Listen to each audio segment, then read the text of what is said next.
各位街坊，我係詩詞姐。我仲記得細個嗰陣呢，阿媽成日帶我去西灣河泰安樓樓下嗰間得20幾個位嘅泰興斬料加餸。嗰陣時鋪頭細細，油煙公島影一影。陳永安就係咁賴起把刀，手起刀落斬燒鵝，成個身都係濃烈嘅炭爐味。所以當我聽到佢喺2025年11月24號走咗嘅消息，終年66歲，坊間仲傳聞死因係肺癌，我個心真係即刻沉咗一沉。各位街坊，我今日唔係想消費死者，但係當我將佢後生嗰陣15歲做豬肉檔學徒喺炭爐面前捱更抵夜嘅搏殺畫面，同埋晚年呢個市值曾經高達40億嘅飲食帝國慢慢崩塌嘅慘狀拼埋一齊睇，我忍唔住想問一句呢：佢用成條命換翻嚟嘅一切，點解到最後好似乜都留唔住？呢件事冇咁簡單，由頭到尾，成件事就係一場時代同人性嘅殘酷交易。你睇下依家嘅泰興，咁畫面真係好諷刺。一邊係1989年一個得小學學歷嘅草根，用最原始嘅炭爐，逐隻燒鵝燒出嚟，砌出一個代表香港精神嘅神話。另一邊係2024年上半年，泰興集團發盈警，利潤崩盤式暴跌7至8成，股東應佔溢利跌到得返800到1200萬港紙，800萬啊！街坊喺香港買層稍為四正啲嘅樓都未必夠俾首期，而上一年同期仲有4500萬，你個腦入邊即刻有畫面啊！2019年港交所敲鐘上市嗰下，超額認購600幾倍，幾咁光芒萬丈。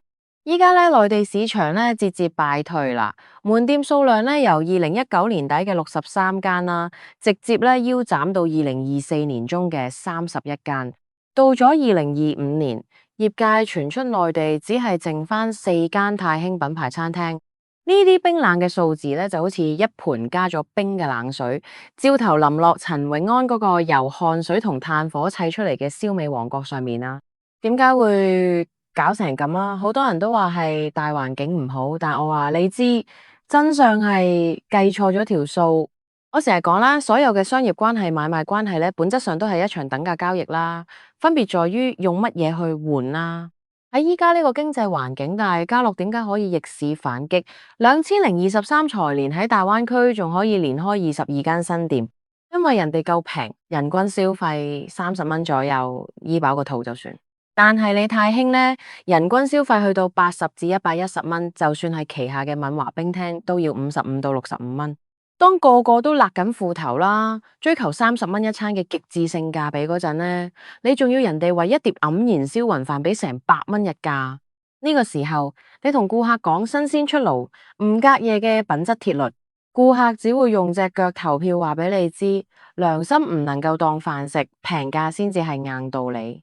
當交易籌碼改變咗，顧客個銀包縮咗水，你嘅高日價就即刻變成趕客嘅毒藥。金線以下，眾生平等，喺價格戰面前，所謂嘅高檔燒味，都只係一塊賣唔出嘅豬肉咁解。講開又講，各位老友記，講到呢啲血淋淋嘅商業真相同人性算計，其實真係好吃力不討好。依家 YouTube 嘅演算法好現實嘅，你哋如果唔撳個熱推或者唔俾個 like，呢條片就會永遠沉底，冇人睇得到。詩姐喺度扒咁多料，同大家拆解呢啲巨頭沒落背後嘅邏輯，心血就白費啦。所以如果你覺得我今日講嘅嘢對你有少少啟發，或者覺得我講得夠真呢，大家順手俾個推，當係請我飲杯茶，等我可以繼續企硬，做呢把專揭人遮羞布，同你哋探求真相嘅辣雞聲。好多謝大家，我哋講返泰興。其實陳永安唔係一個守舊嘅人咧，相反咧，佢係行得最前嗰個。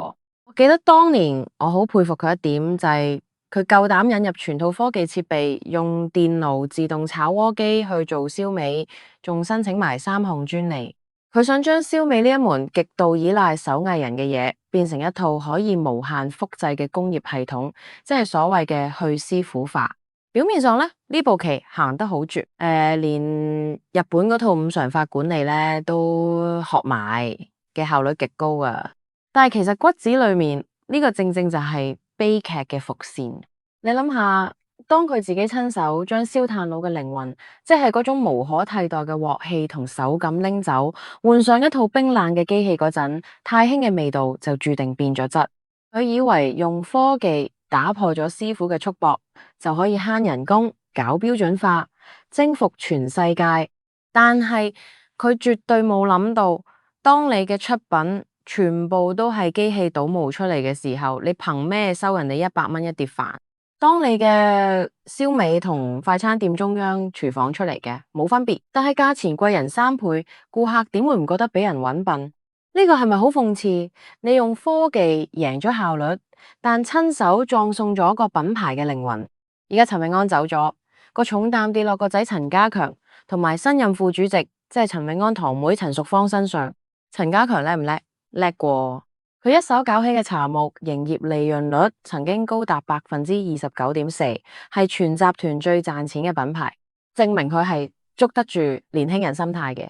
喜慶啊，一直係奉行啦，唔好將所有雞蛋放喺一個籃子裏面嘅多品牌策略，搞出敏華冰廳啊、靠得住啊、阿參雞飯等等嘅差唔多20個品牌。當年1997年嘅禽流感，陳永安因為淨係賣燒味，差啲破產，所以學精咗。不過呢，最恐怖嘅係今時今日嘅巨浪唔係針對某一隻雞蛋，而係成個時代嘅大浪，直接將你裝雞蛋嗰張台都掀翻埋。你分再多個品牌，如果底層邏輯仲係高日價、高成本，喺消費降級嘅大潮之下，都係死路一條。陳家強依家接手嘅唔係一架識生金蛋嘅戰車，而係一艘四面漏水嘅巨輪。回睇陳永安轟轟烈烈嘅一生，佢係西灣河揸刀斬叉燒嘅拼命三郎，係捱過97禽流感、03年 SARS 嘅香港精神代表，亦都係無數香港人一去不復返嘅歲月記憶。傳聞佢嘅肺癌同早年長期接觸炭爐煙燻有關。如果係真，佢真係將條命交咗出嚟，去換呢個新鮮出爐嘅招牌。